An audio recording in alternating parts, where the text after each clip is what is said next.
Kita doakan Pak Fitro Jaya, mudah-mudahan beliau sehat walafiat. Amin. Allah Ta'ala berikan kebaikan kepada Sidin. Amin amin ya rabbal alamin. Soalnya kalau kada ada sujud, tidak ada sujud, tidak bunyi masjid. Ini luar biasa. Ahlul masjid, ahlul masjid. Dan yang ulun hormati juga Al Ustadz Al Mukarram Kiai Haji Guru Usuk di samping. Guru kilo 1. Dan yang ulun hormati juga segenap daripada rombongan Maulid Habsyi Al Barakah dari kilometer 1, mudah-mudahan Allah Ta'ala berikan kepada mereka semua kebaikan dunia wal akhirat, dan Allah Subhanahu wa Ta'ala berikan kepada mereka dan dzurriyyat mereka yaitu selalu senantiasa suka senang di dalam berselawat memuji baginda Rasul Muhammad sallallahu alaihi wasallam. Amin ya rabbal alamin. Dan yang ulun hormati juga ulun sendiri. Jamnya jam 10 lewat sudah. Kalau serius takutnya ngantuk semua nanti. Hadirin bapak-bapak, ibu-ibu yang dirahmati Allah Subhanahu wa Ta'ala, alhamdulillah Allah Ta'ala kumpulkan kita di tempat ini, di masjid ini, di dalam perkumpulan yang baik, menyebut nama-nama yang baik, dan mudah-mudahan kita berharap kepada Allah Ta'ala kita pun dijadikan orang yang baik dan dikumpulkan dengan orang yang baik, dan mudah-mudahan keturunan kita nantinya Allah Ta'ala jadikan menjadi orang baik. Amin amin ya rabbal alamin.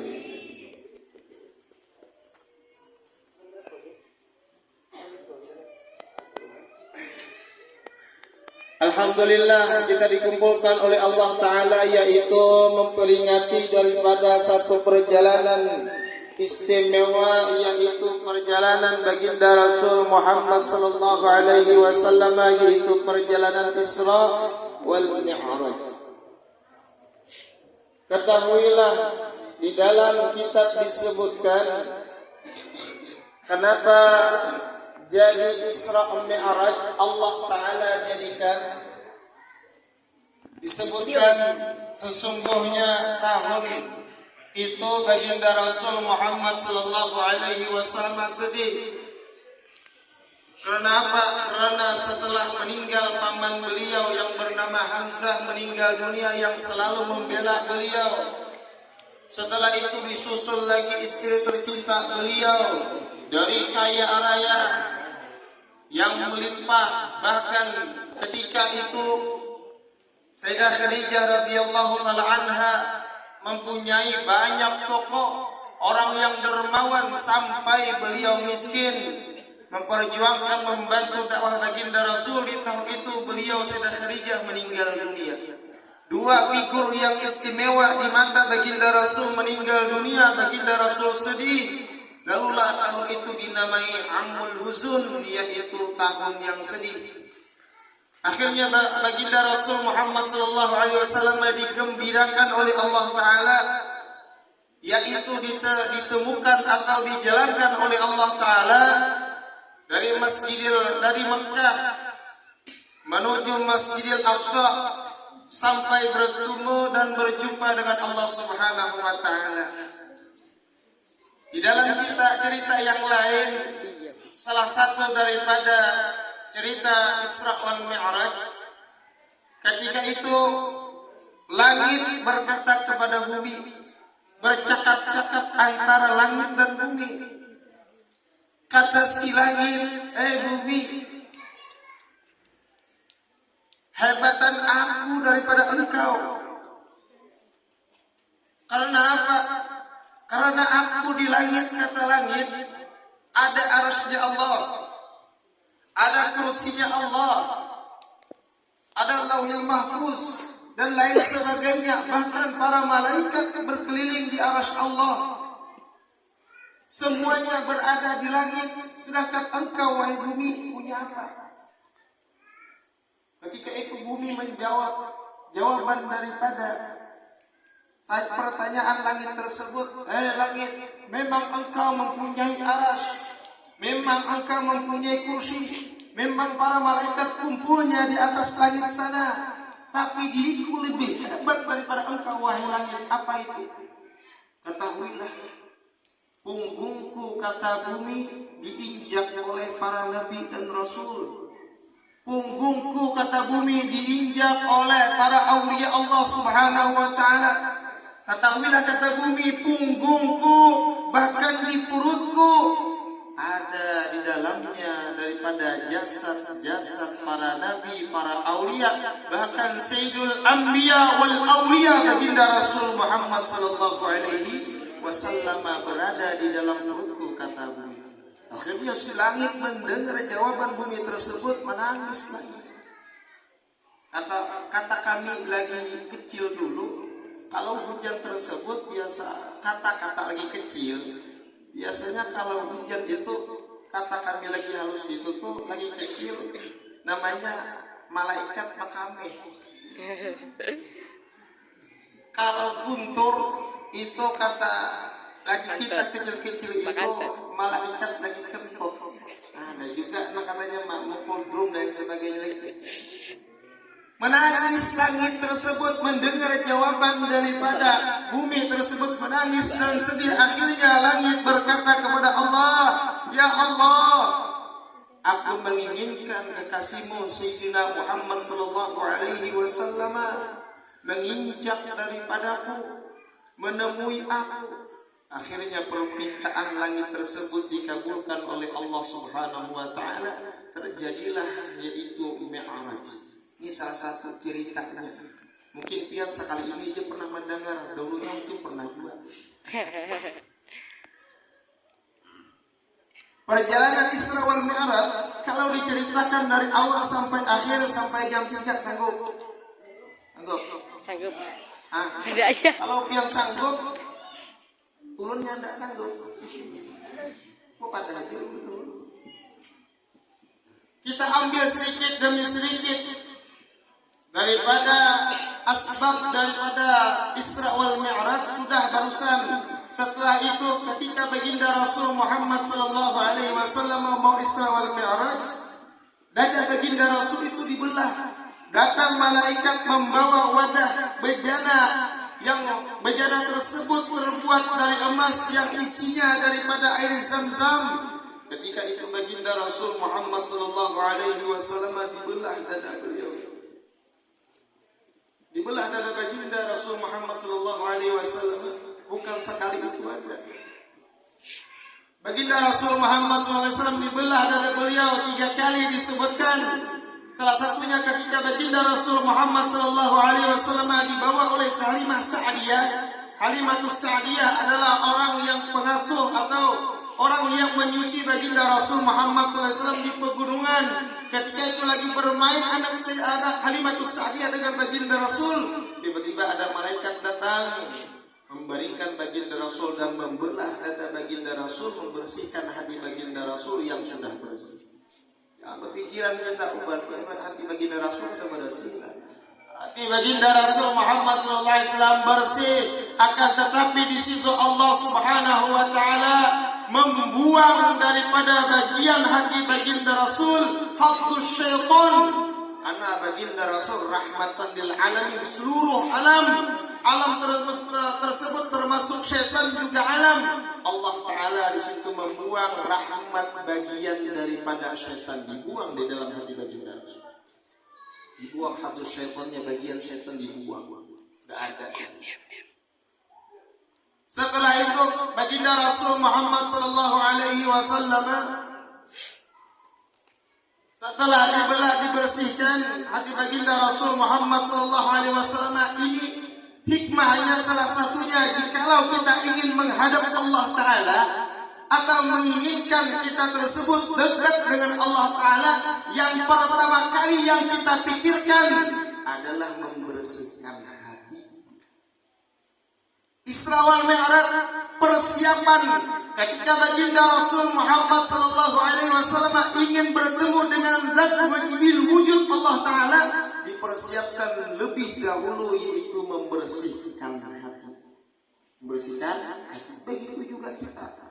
Jikalau seseorang ingin dekat kepada Allah, yang pertama kali adalah hati, bukan tampilan zahiriyah yang sekarang mungkin orang pakai gamis, pakai gini, bukan, itu bukan tampilan. Yang dipandang Allah Ta'ala adalah hatinya.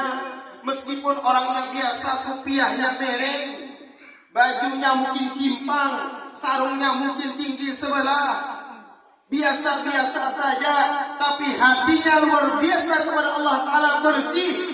Mereka tersebut lebih mulia daripada ulun yang di sini duduk berdiri di hadapan Tuhan.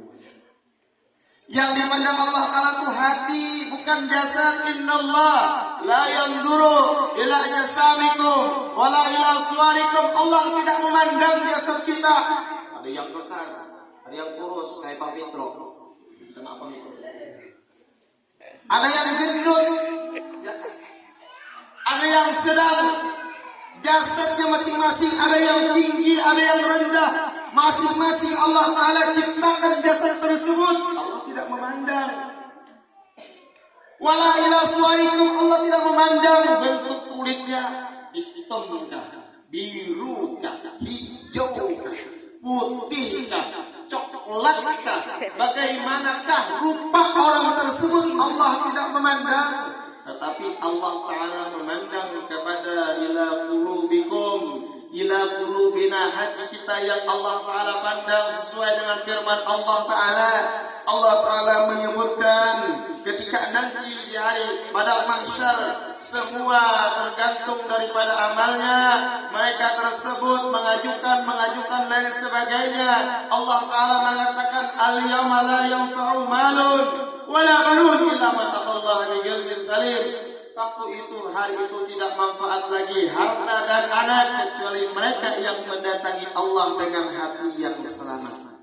Sesuai dengan kejadian Isra wal Mi'raj, baginda Rasul ingin bertemu dengan Allah Ta'ala. Atallaha biqalbin salim, dengan mendatangi Allah hati yang selamat. Hati dulu yang diselamatkan, bukan yang lain.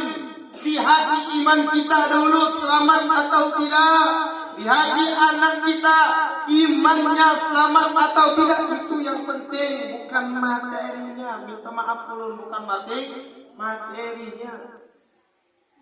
Nas di Al-Quran, salah satu Nabi Allah Subhanahu wa Ta'ala berkata kepada anaknya, ma ta'buduna min ba'di, apa yang kalian sembah setelah aku mati? Apa kata anak-anak mereka tersebut? Anak Nabi tersebut mengatakan, na'buduna ilahana wa ilahakum, aku menyembah Tuhan engkau dan Tuhan Bapa engkau sampai hari kiamat. Artinya Pak, keimanan yang dipertaruhkan ketika hidup, keimanan tersebut jangan sampai lepas. Jangan sampai lepas. Jadi jikalau seseorang ingin mendekat kepada Allah Ta'ala, hati dibersihkan terlebih dahulu. Kenapa? Hati tersebut tampungnya, wadahnya itu di dalam hati. Hikmah di dalam hati, sir Allah di dalam hati, sir baginda Rasul di dalam hati. Makanya bisa-bisa menggunakan rasa yang Allah Ta'ala beri kepada kita, gunakan sebaik-baik. Semua manusia beda dan mempunyai rasa yang beda. Ada rasa dirinya sedih, ada rasa dirinya senang, ada dirinya merasa dekat dengan Allah, ada dirinya merasa jauh kepada Allah. Rasa yang ada di dalam diri Anda tatak betul-betul. Karena jikalau seseorang tersebut bisa menggunakan rasa yang ada di dalam dirinya sebaik-baik mungkin, maka orang tersebut selamat. Jikalau orang tersebut tidak bisa menggunakan rasa yang Allah Ta'ala berikan di dalam dirinya, hati-hati bisa tidak selamat. Bagaimana yang dimaksud rasa? Yang rasa tersebut bisa tidak menyelamatkan dirinya. Oh, rasa dirinya merasa sombong, merasa dirinya lebih baik daripada orang, merasa dirinya lebih mulia daripada orang, merasa dirinya lebih tinggi daripada orang, itu rasa yang menjerumuskan seseorang tersebut di dalam suatu kesalahan dan tidak selamat. Tapi jikalau rasa tersebut kita bisa mengaturnya, bahwa diriku tidak mempunyai apa-apa rasa. Bahwa yang mulia adalah Allah, itu dirasa juga. Rasa kita sesungguhnya yang tinggi adalah Allah, yang mulia adalah Allah, yang mempunyai ilmu adalah Allah. Aku orang bodoh, selamat terasa. Semua memiliki rasa, tapi tidak semua orang bisa mengatur rasa. Atur rasa kita masing-masing. Jikalau seseorang bisa mengatur rasa, maka jasad akan tentram dan aman. Kenapa? Kita tuh sedih. Jikalau hati sedih, rasa tidak nyaman, badan pun ikut tidak nyaman. Rasakan kita sendiri, pikiran banyak, rasa tidak nyaman, hati tidak nyaman, badan pun ikut sakit, tidak bisa tidur. Betul apa enggak? Betul. Kenapa? Dirasa. Jadi bisa-bisa kita menaruh rasa tersebut dengan sebaik-baik tempat dan sesuai dengan kedudukannya. Ini rasa perlu. Rasa tersebut, dan seseorang pun jikalau ingin dekat kepada Allah Subhanahu wa taala, atur daripada rasa tersebut. Rasa. Setelah itu ketika baginda Rasul Muhammad sallallahu alaihi wasallam sedikit aja lah, sampai mana wallahu a'lam bina, sampai mana. Setelah itu baginda Rasul Muhammad sallallahu alaihi wasallam sebelum diisrakan, al-isra perjalanan bumi dari Masjidil Haram ke Masjidil Aqsa, itu namanya Isra. Kalau Mi'raj dari Masjidil Aqsa ke Sidratul Muntaha, itu namanya Mi'raj. Perlu kita ketahui, Isra tersebut perjalanan bumi dari Mekah ke Masjidil Aqsa. Kalau Mi'raj dari Masjidil Aqsa ke Sidratul Muntaha, itu namanya Mi'raj. Jangan sekarang kita Mi'rajnya toh, Isranya tidak. Maksudnya apa? Eleng-eleng itu kepada Allah Ta'ala, ngingat sholat tuh, tapi tidak sholat. Cuman eleng-eleng itu, bayangin sholat tapi tidak sholat. Itu namanya Mi'raj aja, bukan Isra juga. Seharusnya Isra wal Mi'raj badannya digunakan, hatinya nyambung kepada Allah Subhanahu wa ta'ala. Bagaimana hati tersebut menyambungkan kepada Allah Ta'ala? Yaitu dia mengatakan di dalam diri orang tersebut bahwa aku bisa yang demikian ini adalah kekuasaan Allah. Aku bisa mengucap Allahu Akbar, itu adalah kudrat pertolongan Allah Ta'ala. Begitu caranya Isra wal Mi'raj. Ketika itu sebelum berangkat baginda Rasul Muhammad sallallahu alaihi wasallam, sebelum berangkat dari Masjidil Haram ke Masjidil Aqsa, ada satu borak di dalam surga. Itu banyak borak, jumlahnya itu kalau tidak salah 360, ada yang mengatakan 3.600. Ada yang lebih mengatakan borak tersebut, semua borak tersebut mereka bergembira, akan tetapi ada satu borak yang kurus kering, umur mereka sudah ribuan tahun di dalam surga. Ada satu borak yang mana satu borak tersebut dilihat oleh Jibril alaihi salatu wassalam di dalam keadaan merenung, sedih dan lain sebagainya. Beda dengan borak yang lain, senang dan senang, bersenang-senang.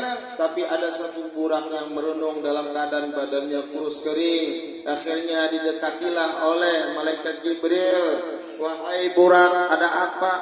Engkau tidak ikut bersenang-senang dengan teman engkau di sana? Kata borak tersebut mengatakan, aku tidak bisa bersenang-senang dengan mereka tersebut dikarenakan rasa hatiku memikirkan sesuatu. Kenapa?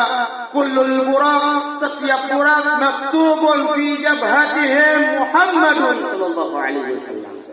Setiap burak yang ada di dalam surga tersebut tertulis di dalam dahi mereka, yaitu nama Muhammad sallallahu alaihi wasallam. Nama Muhammad tertulis di situ. Kata budak yang kurus tersebut mengatakan, aku heran, ada apa, siapa Muhammad tersebut? Inilah orang yang rindu untuk semacam itu. Kalau sudah tahu hatinya rindu, hati ini bagaikan tertusuk sembilu. Jikalau hati ini sudah rindu, jasad akan merana, jiwa akan tersiksa, kata iklim. Itu lagu ya kan? Ya mitro. Oh bahari tahu benar. Ingin tahu aja. Muhammad bertuliskan Muhammad semuanya. Burak tersebut ada apa? Siapa Muhammad? Nah sama dengan kita. Kita perlu berpikir tentang alam. Jadi kita perlu tahu di Al-Quran tersebut ayat yang pertama kali Allah Ta'ala turunkan kalimatnya Iqra bismi rabbikal ladzi khalaq. Bacalah Muhammad dengan nama Tuhan engkau yang maha menciptakan. Membaca tersebut bukan sejenis membaca Al-Quran itu bukan. Tapi Iqra tersebut adalah bacalah alam semesta. Bacalah keadaan alam dan keadaan burak tersebut. Melihat di sini dia membaca siapa Muhammad tersebut. Membaca. Sama kalau kita kalau ingin selamat baca alam, baca keadaan kalau ingin selamat. Alam tersebut banyak nih berterbangan, pikirkan, oh hebatnya Allah Ta'ala menciptakan. Alam tersebut berbagai macam-macam keadaan, hebatnya Allah Ta'ala mengatur. Dan sebagainya itu namanya membaca alam dan keadaan. Setelah itu kata malaikat Jibril mengatakan, wahai burak, apakah engkau ingin bertemu dengan Muhammad tersebut? Kata burak, na'am ya Jibril, ya wahai Jibril, aku menginginkan bertemu kepada Muhammad tersebut. Akhirnya si burak tersebut dibawa oleh malaikat Jibril bertemu menemui baginda Rasul Muhammad SAW. Ketika itu burak tersebut, ketika baginda Rasul Muhammad SAW menaiki burak tersebut, disuruh oleh malaikat Jibril, wahai burak, sir, berjalan wahai burak. Apa kata burak? Burak tersebut terdiam. Kenapa? Masih memikirkan Muhammad. Kata si malaikat Jibril, kenapa engkau tidak mau jalan wahai burak? Apa kata burak tersebut? Aku masih memikirkan Muhammad. Apa kata malaikat Jibril? Wahai burak, sesungguhnya yang sekarang menunggangi engkau adalah Muhammad sallallahu alaihi wasallam. Mendengar yang demikian, burak tersebut senangnya luar biasa. Kenapa? Bertemu dengan kekasihnya. Allahu Akbar. Setelah itu berjalan baginda Rasul Muhammad sallallahu alaihi wasallam dengan burak dari Masjidil Haram ke Masjidil Aqsa. Di Masjidil Aqsa, setelah itu sembahyang di sana beliau baginda Rasul Muhammad sallallahu alaihi wasallam. Di situ roh para anbiya, para nabi dan rasul terkumpul. Baginda Rasul Muhammad sallallahu alaihi wasallam jadi imamnya. Setelah salat tersebut, baginda Rasul mi'raj dari Masjidil Aqsa menuju Sidratul Mustawa. Setelah itu di perjalanan baginda Rasul banyak mengalami keadaan-keadaan. Salah satunya baginda Rasul Muhammad sallallahu alaihi wasallam melihat ada orang yang di sampingnya. Baginda Rasul memanggil baginda Rasul, tapi baginda Rasul tidak memikirkan apapun atau tidak menggobres. Setelah berjalan baginda Rasul berkata, Jibril, siapa dia? Itu adalah Nasrani, wahai Jibril. Jikalau seandainya engkau menoleh kepada orang tersebut, niscaya umatmu banyak yang masuk Nasrani, wahai Jibril. Setelah itu berjawab, wahai Muhammad, banyak yang masuk Nasrani. Setelah itu baginda Rasul berjalan, ada yang di samping kirinya memanggil baginda Rasul, tapi baginda Rasul tidak menoleh. Setelah itu Rasulullah bertanya, Jibril, siapa dia? Itu adalah Yahudi ya Rasul. Seandainya engkau menoleh atau menggobres orang tersebut, niscaya umatmu banyak yang masuk Yahudi, wahai baginda Rasul. Setelah baginda Rasul berjalan lagi melihat seseorang yang mana orang tersebut dalam keadaan seluruh tubuhnya pakaiannya bagus, perhiasan lengkap dan lain sebagainya di dalam tubuhnya. Ketika itu memanggil baginda Rasul, tapi baginda Rasul tidak menggobresnya. Setelah itu baginda Rasul bertanya, Jibril, siapa dia? Itu adalah ya Rasulullah, dunia ya Rasul. Itu adalah dunia. Seandainya engkau menggopres dia atau menyahut daripada panggilannya, niscaya umatmu ya Rasulullah kebanyakan mencintai dunia. Setelah itu baginda Rasul berjalan dari naik daripada langit pertama bertemu Nabi Fulan mengucapkan salam. Setelah itu sampai ke langit yang ketujuh bertemu dengan Allah Subhanahu wa ta'ala. Setelah itu baginda Rasul ketika bertemu dengan Allah, baginda Rasul takjubnya luar biasa hingga bingung tidak bisa mengatakan satu patah kata pun ketika melihat Allah Subhanahu wa ta'ala.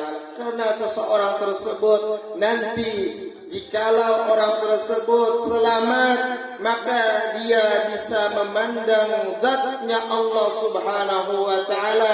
Tergantung orang tersebut serba banyak mengingat Allah, segitu juga dia diberikan Allah ta'ala kesempatan untuk melihat zat wajibul wujudnya Allah Subhanahu wa ta'ala. Tergantung dia di dunia berapa banyak, nanti segitu juga nanti di akhirat dia melihat zat wajibul wujudnya Allah Subhanahu wa ta'ala. Baginda Rasul tidak bisa berkata-kata, kenapa? Saking takjubnya melihat nurnya Allah Subhanahu wa ta'ala, saking takjubnya luar biasa. Ketika itu baginda Rasul Muhammad terdiam. Allah Subhanahu wa ta'ala berkata, at-tahiyyatul, Allah Subhanahu wa ta'ala mengajarkan kepada baginda Rasul, wahai Muhammad, kul katakanlah ya Muhammad, at-tahiyyatul mubarakatus salawatut thayyibatu lillah. Ketika itu baginda Rasul mengucapkan at-tahiyyatul mubarakatus salawatut thayyibatu lillah. Setelah itu Allah Ta'ala menjawab, assalamu alayka ayyuhan nabi wa rahmatullahi wa barakatuh. Setelah itu baginda Rasul Muhammad SAW menjawab lagi, assalamu alayna wa ala ibadillahi sholihin. Setelah itu para malaikat Jibril yang di bawah berkata dengan seluruh malaikat di bawah malaikat Jibril mengatakan, asyhadu an la ilaha illallah wa asyhadu anna Muhammadar Rasulullah sallallahu alaihi wasallam. Artinya apa? Di dalam tahiyat tersebut ada hak Allah Ta'ala. Di dalam tahiyat tersebut ada hak baginda Rasul. Di dalam tahiyat tersebut ada hak daripada seluruh muslim dan hak para wali-walinya Allah Subhanahu wa ta'ala. Allah Ta'ala punya hak terhadap kita. Hikmah diajarkan oleh Allah Ta'ala tentang at-tahiyyatul mubarakatus salawatut thayyibatu lillah. Itu adalah hak Allah Ta'ala. Allah punya hak terhadap kita. Allah Ta'ala memberi kita nikmat. Allah Ta'ala memberi kita kuasa. Allah Ta'ala memberi segalanya kepada kita gratis tanpa kita meminta Allah Ta'ala beri. Cuman hak Allah Ta'ala terkadang kita tidak memenuhinya. Padahal Allah Ta'ala tidak banyak meminta kita. Sekedar 5 waktu saja Allah Ta'ala menyuruh kita untuk menghadap zat wajib, menghadap Allah Subhanahu wa ta'ala. Cuman sehari 5 waktu saja. Akan tetapi itu pun terkadang kita tidak mengerjakannya. Kenapa?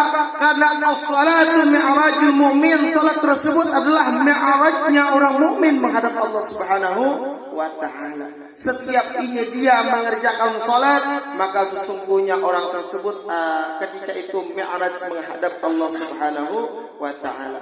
Itu Allah Ta'ala punya hak. Hak Allah Ta'ala perlu kita tunaikan, yaitu salah satunya salat. Padahal Allah Ta'ala mewajibkan salat kepada baginda Rasul 50 waktu. Tapi dengan rahmatnya Allah, berkat Nabi Allah Musa bertemu dengan baginda Rasul, ya Muhammad, berapa Allah Ta'ala berikan kepada engkau? Apa yang Allah Ta'ala kabarkan kepada engkau? Apa yang Allah Ta'ala kabarkan kepada engkau wahai Muhammad? Apa kata Nabi besar Muhammad? Sesungguhnya ya Nabi Allah Musa, Allah Ta'ala mewajibkan kepadaku dan umatku untuk mengerjakan sehari semalam 24 jam sembahyang 50 waktu. Apa kata Nabi Allah Musa? Sekarang engkau ya Muhammad kembalilah kepada Allah, minta keringanan. Sesungguhnya umatku lebih besar daripada umat engkau. Sesungguhnya umatku lebih kuat daripada umat engkau. Sesungguhnya umatku lebih kuasa daripada umat engkau. Umatku saja terkadang mereka lelah dan lain sebagainya, tidak bisa mengerjakan. Bagaimana dengan umatmu? Sekarang engkau kembali kepada Allah Subhanahu wa ta'ala. 9 kali baginda Rasul bolak-balik dari 50 sampai 5 waktu. Tetap saja Nabi Allah Musa mengatakan, sekarang wahai Muhammad, tetap engkau minta keringanan kepada Allah Subhanahu wa ta'ala. Tapi kata baginda Rasul, wahai Nabi Allah Musa, aku sudah malu kepada Allah Subhanahu wa ta'ala. Sesungguhnya 5 waktu tersebut, siapa yang mengerjakan sholat 5 waktu, maka sama halnya orang tersebut sembahyang 50 waktu. Ini daripada keutamaan daripada umat Sayyidina Muhammad sallallahu alaihi wasallam. Hikmah salah satunya kenapa Nabi Allah Musa menyuruh baginda Rasul bolak-balik. Kenapa? Hikmahnya Nabi Allah Musa tabarrukan kepada baginda Rasul bimin atharillahi ta'ala, yaitu dari atharnya Allah Ta'ala, daripada nur Allah Ta'ala. Karena baginda Rasul dengan Allah Ta'ala bertemu, otomatis pentolan cahaya Allah Ta'ala yang terpancar kepada diri Nabi besar Muhammad masih melengket. Ketika itu Nabi Allah Musa mengambil cahaya yang ada di dalam diri baginda Rasul Muhammad sallallahu alaihi wasallam. Artinya apa? Nabi Allah Musa saja mengambil keberkahan kepada baginda Rasul. Maka sekarang kita ahli sunnah wal jamaah, andai ada seorang habaib, ada kiai, entah itu habaibnya alimkah atau tidakkah, bagaimanakah mereka atau kiaikah, maka mintalah keberkahan kepada mereka.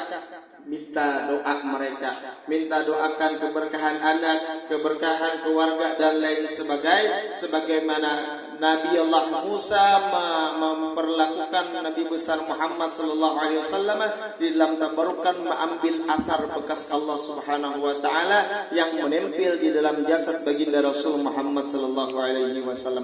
Balik baginda Rasul Muhammad sallallahu alaihi wasallam di dalam Maulid Ad-Diba disebutkan fahtazzal arsyu tarabawas bisyara. Ketika baginda Rasul Muhammad sallallahu alaihi wasallam ketika di dalam Maulid Ad-Diba disebutkan ketika baginda Rasul Muhammad SAW kembali daripada Mi'raj, itu masih dalam keadaan panas. Tempat baginda Rasul masih dalam keadaan panas. Keesokan harinya baginda Rasul Muhammad sallallahu alaihi wasallam mengatakan kepada orang-orang yang ada di sana, sesungguhnya tadi malam aku di-Isra Mi'rajkan oleh Allah Ta'ala. Malam tadi aku Isra, kata baginda Rasul Muhammad sallallahu alaihi wasallam. Ada salah satu paman beliau, yaitu yang bernama Abu Jahal. Abu Jahal tersebut orangnya alim, hafal Al-Quran, tidak terlepas daripada perkataan baginda Rasul. Jikalau ada wahyu yang turun mesti ditulis. Jikalau Abu Jahal tersebut pergi ke suatu tempat, maka Abu Jahal menyuruh orang untuk menulis perkataan baginda Rasul ataupun wahyu yang turun kepada baginda Rasul Muhammad sallallahu alaihi wasallam. Abu Jahal orangnya alim, bukan orang bodoh. Ketika itu Nabi besar Muhammad SAW ketika itu bertemu dengan Abu Jahal. Abu Jahal ini mencari kesalahan Nabi besar Muhammad, padahal Abu Jahal tahu Nabi besar Muhammad SAW tersebut dari kecil sampai dewasa, sampai beliau yang demikian lupa. Nabi besar Muhammad SAW tidak pernah berbohong sedikit pun. Bahkan Abu Jahal tahu baginda Rasul Muhammad SAW terkenal dengan sebutan Al-Amin, bisa dipercaya, orangnya jujur dan amanah lain sebagainya. Akan tetapi di dalam hati Abu Jahal ada kedengkian dengan baginda Rasul Muhammad sallallahu alaihi wasallam. Orang dengki kepada baginda Rasul, Abu Jahal yang dengki kepada baginda Rasul selalu mencari alasan kesalahan baginda Rasul Muhammad sallallahu alaihi wasallam. Begitu juga jikalau diri kita ada rasa hasud, iri, dengki kepada seseorang, mesti diri kita tersebut susah dan lain sebagainya. Kenapa? Selalu memikirkan untuk kesalahan orang lain, bagaimana orang tersebut bisa salah dan lain sebagainya. Bertemulah baginda Rasul dengan Abu Jahal. Abu Jahal tersebut berkata, "Ya Muhammad, ada kabarkah sekarang? Ada wahyukah turun?" Kata baginda Rasul, "Ada." Senang Abu Jahal mendengar. Kenapa? Modal untuk memfitnah baginda Rasul Muhammad sallallahu alaihi wasallam.